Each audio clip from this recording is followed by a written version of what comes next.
Même question, tiens, qu'à Jean-Claude Mailly il y a 2 jours, la proposition de François Fillon de mettre fin au monopole syndical lors des élections professionnelles. Bonne ou mauvaise idée? C'est une bonne chose parce que il faut voir qu'il faut favoriser le dialogue dans l'entreprise. Et dans beaucoup d'entreprises, vous n'avez pas de délégués syndicaux. Vous avez des représentants du personnel, mais vous n'avez pas de représentants syndicaux. Et donc, si on fait sauter ce monopole, ça permettra à des délégués du personnel, élus par l'ensemble des salariés, de pouvoir porter des accords dans l'entreprise avec la direction.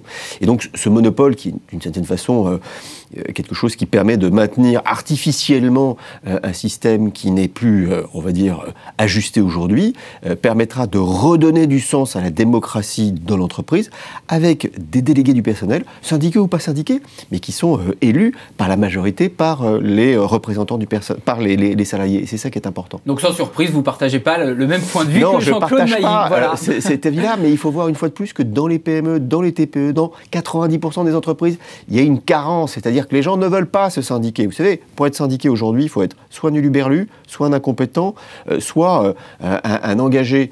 Je le regrette d'ailleurs, parce que... je disais, selon les chiffres de la DARES, en 2013, c'était 11% des salariés français qui étaient syndiqués. Oui, mais je le regrette d'une certaine façon, parce que l'engagement syndical est perçu comme très stigmatisant. Mais on a des syndicats aujourd'hui qui se comportent qui sont dans la contestation et absolument pas dans une logique servicielle vis-à-vis des salariés.